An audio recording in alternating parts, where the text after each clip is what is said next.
దేవునికి స్తోత్రములు. దేవుని బిడ్డలారా, అందరూ క్షేమంగా ఉన్నారండి. మన ప్రభు అయిన యేసుక్రీస్తు వారి యొక్క పారమైన ప్రేమ చేత అన్ని వేళల్లో మనల్ని కాపాడుచున్న దేవాతి దేవునికి కోట్లాది స్తోత్రాలు. అందరూ బాగున్నారండి. ఈరోజు దేవుని వాగ్దానం అపోస్తుల కార్యములో 14వ అధ్యాయము 22వ వచనం. అనేక శ్రమలను అనుభవించి మనము దేవుని రాజ్యంలో ప్రవేశింపవలెను. దేవునికి స్తోత్రం. హల్లెలూయ. ఎంత గొప్ప దేవుడో చూడండి. శ్రమలు అనుభవించాలంట దేవుని నామంలో. ఆయనపై ఆధారపడాలి. దుఃఖ సమయంలో దేవుడే నీకు ఆధారం. శ్రమలను సహిస్తే మనకి పరలోక రాజ్యం దక్కుతుంది. కాబట్టి మరి నీవు శ్రమ వచ్చినప్పుడు దేవుని వైపు చూస్తున్నావా? పేతురు నీటి మీద నడుస్తూ ఉండగా గాలిని చూసి భయపడి మునిగిపోసాగారు. అతనికి వచ్చినటువంటి ఆ కష్టంలో ఎవరు ఆదరించారు? ప్రభువా ప్రభువా నన్ను రక్షించు అనగానే ప్రభువైన యేసుక్రీస్తు వారు చేయి పట్టుకుని పైకి లేపారు.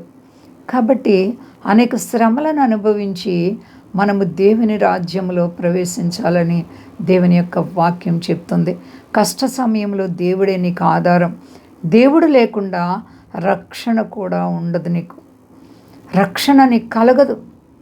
కష్ట సమయములను మనము భయపడకుండా దేవునిపై ఆధారపడాలి. కష్టకాలం కొంతమందికి వచ్చినప్పుడు, కష్టాలు వచ్చినప్పుడు దేవుని మీద సనుగుతూ ఉంటారు. దేవునిపై ఆధారపడటం నేర్చుకోవాలి. ఎలాంటి పరిస్థితులైనా సరే దేవుడు నీ చెయ్యి విడిచే దేవుడు కాదు.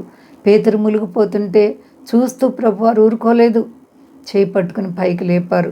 అలాగే నీ కష్ట సమయంలో దేవుని వైపు చూడు, ఆయనపై ఆధారపడు. నీవే నా దిక్కు ప్రభు అని నీవు ఆయనపై ఆధారపడితే నీ శ్రమలన్నిటిలో నుంచి నిన్ను విడిపిస్తారు. వ్యాధి బాధల, శోధనల, ఏ సమస్య ఏది నీ మనస్సును కృంగజేస్తుందో, నీవెప్పుడు బలహీనుడు అప్పుడు బలవంతుడు.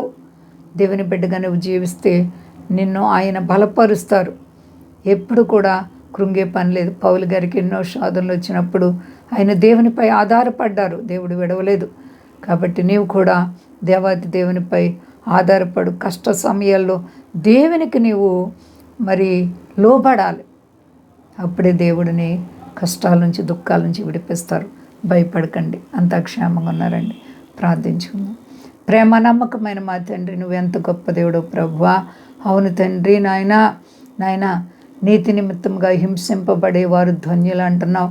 కష్టాలు, బాధలు వచ్చినప్పుడు నీపై ఆధారపడుటకు నీ బిడ్డలకు నేర్పించుదేవు. మా దేశాన్ని, దేశ నాయకులను కాపాడండి. మా దేశ ప్రజలందరినీ రక్షించండి. సర్వ ప్రపంచాన్ని కాపాడండి. స్వదేశాల బిడ్డలను కాపాడండి. శాంతియుక్తమైనటువంటి కృప దేశాలకు దయచేనైనా. సమస్తానికి నీవు అధిపతివి అయ్యా. నీకు స్తోత్రాలు తండ్రి. నువ్వు మంచి చేసే దేవుడు ప్రభువా. నీ ప్రజలను ఆదరించి ఓదార్చి కాపాడే దేవుడు నీవు ఉండగా ఏ భయము లేదు ప్రభు.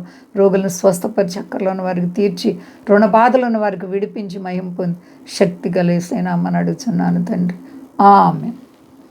అందరికీ వందనాలండి. మా కొరకు, పరిచయం కొరకు అందరూ ప్రార్థించండి.